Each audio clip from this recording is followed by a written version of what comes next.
Walabummaa News Network. Walabummaa News Network. Walabummaa News Network. Walabummaa News Network. Waggoota dheeraadhaaf karaa miidiyaalee hawaasaa sagalee uummata isaa ta'aa kan ture. Yeroo ammaa guddachuudhaan qabsoo bilisummaa Oromoo fi walabummaan Oromiyaa akka galma ga'uuf kaka'umsaaf dammaqinsa horachuu irratti hojjeta. Karaa toora saatalaayitii Oromiyaa fi addunyaa mararra dambali'uuf qophii isaa hunda xumurachaa jira. Walabummaa News Network. Qabiyyeewwan kanneen akka Oduu, Gaaffii fi deebii, sagantaalee marii, Aadaa, seenaa gootawwan Oromoo fi sagantaalee adda addaa barsiisaa bashannansiisan of harkaa qaba.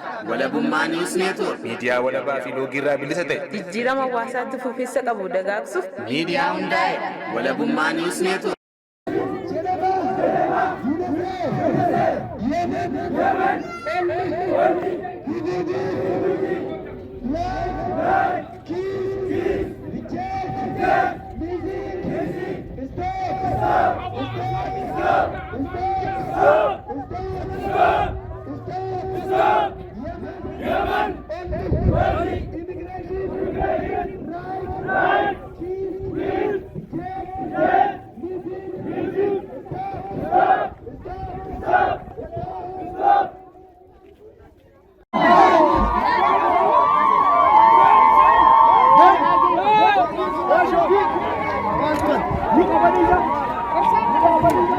مالي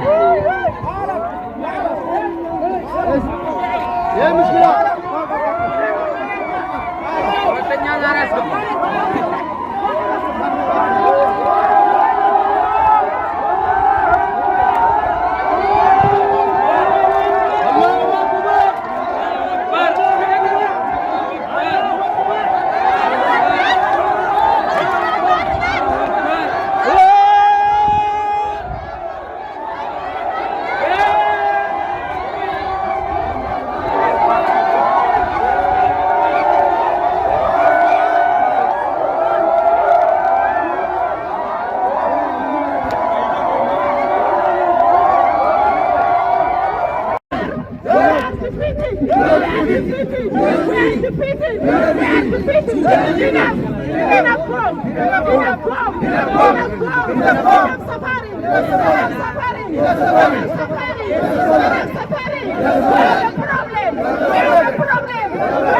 Kunoo yeroo ammaan tanaa baqattoota Oromoodhaa hulaa UNHCR duratti guyyaa sagaliif garaa agabuudhaa jiran dhukaasa irra bananii dhalaa fi dhiira keenyallee akka harkaan godhaa jiran jechuudha. Uummanni Yemaniidha. Akka addunyaatti nuuf iyyitan isiniin jenna yaa Oromoo teenya, Oromoon dhumtee jirti balbala UNHCR duratti.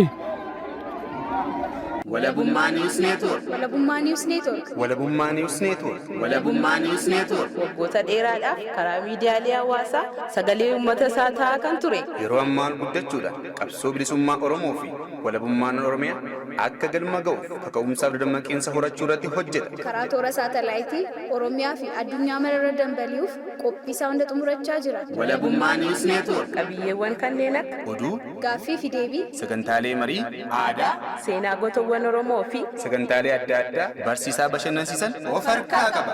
Walabummaa News Network. Miidiyaa walabaa fi loogii irraa bilisa ta'e. jijjiirama hawaasaatti fufiinsa qabu dagaagsuuf Miidiyaa hundaa'e. Walabummaa News Network.